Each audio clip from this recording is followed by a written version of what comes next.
الصلاۃ والسلام علیکہ یا سیدی یا رسول اللہ وعلی آلک وصحابک سیدی یا حبیب اللہ۔ یوم عرفہ اس دن کو کہتے ہیں جس دن حاجی میدان عرفات میں جمع ہوتے ہیں، اور اس دن غیر حاجیوں کے لیے روزہ رکھنا بہت اجر و ثواب کا باعث ہے۔ پہلی ذی الحج سے 9 ذی الحج تک کا ہر روزہ 1 سال کے روزوں کے ثواب کے برابر ہے، یعنی کہ اگر ہم 1 تاریخ سے 9 ذی الحج تک روزہ رکھتے ہیں تو ہمیں 9 سال کے روزوں کا ثواب ملے گا۔ اور اس کی پہلی ذی الحج سے لے کر اور 9 ذی الحج تک، بلکہ اس میں چاند رات بھی شامل ہے، پہلی ذی الحج سے لے کے اور چاند رات تک کی رات لیلۃ القدر ہے۔ ہر رات ہم عبادت کریں گے تو ہمیں لیلۃ القدر کا ثواب ملے گا۔ سیدنا ابو قتادہ رضی اللہ عنہ سے مروی ہے کہ رسول اللہ صلی اللہ علیہ وآلہ وسلم نے فرمایا کہ یوم عرفے کے روزے کے متعلق مجھے اللہ سے امید ہے کہ وہ 1 سال پہلے اور 1 سال بعد کے گناہوں کا کفارہ بن جائے گا۔ یوم عرفہ توبہ کی قبولیت کا دن ہے۔ کچھ دن پہلے ہم نے چند گنتی کے دن یعنی رمضان کو الوداع کہا تھا، اور اب ہم بابرکت مخصوص دنوں ذوالحجہ کا استقبال کر رہے ہیں الحمدللہ۔ جس سے بھی کوئی کمی اور کوتاہی ہو وہ آنے والے 10 دنوں میں خوب نیکی کریں، خوب عبادت کریں،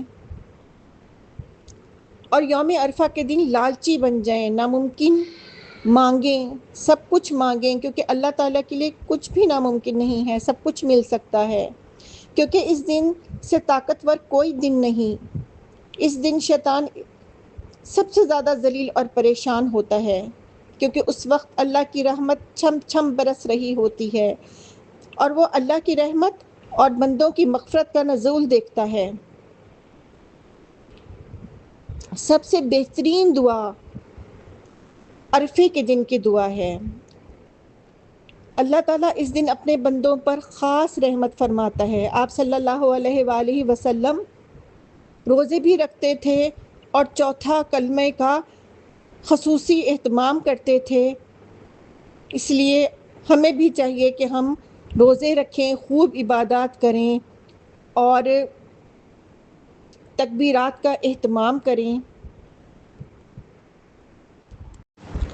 حضرت امام بخاری فرماتے ہیں کہ سیدنا عبداللہ بن عمر اور سیدنا ابو ہریرہ عشرہ ذی الحجہ میں مدینہ منورہ کے بازاروں میں تکبیرات کہتے ہوئے نکلتے، اور ان کی تکبیروں کی آواز سن کر دوسرے لوگ بھی زور زور سے تکبیریں کہتے، اور سیدنا عمر بن خطاب منی میں اپنے خیمے سے اللہ اکبر کی صدائیں لگاتے، اور مسجد والے بھی ان کی آوازیں سن کر تکبیریں کہتے، بازار والے بھی ان کا ساتھ دیتے، یہاں تک کہ تکبیروں کی صداؤں سے سارا منی گونج اٹھتا تھا۔ آپ صلی اللہ علیہ وآلہ وسلم نے فرمایا کہ اللہ کے نزدیک ان 10 دنوں میں کیے گئے اعمال سال کے باقی تمام دنوں سے زیادہ محبوب ہیں۔ صحابہ نے پوچھا کیا جہاد سے بھی بڑھ کر ہیں؟ تو آپ صلی اللہ علیہ وآلہ وسلم نے فرمایا ہاں، سوائے اس شخص کے جو اپنی جان اور مال لے کر نکلے اور کچھ واپس نہ لائے۔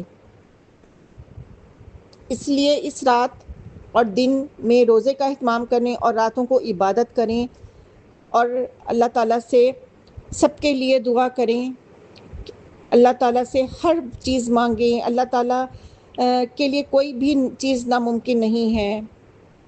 دعائیں کریں اپنے ملک کے لیے، اپنی پوری امت محمدیہ کے لیے۔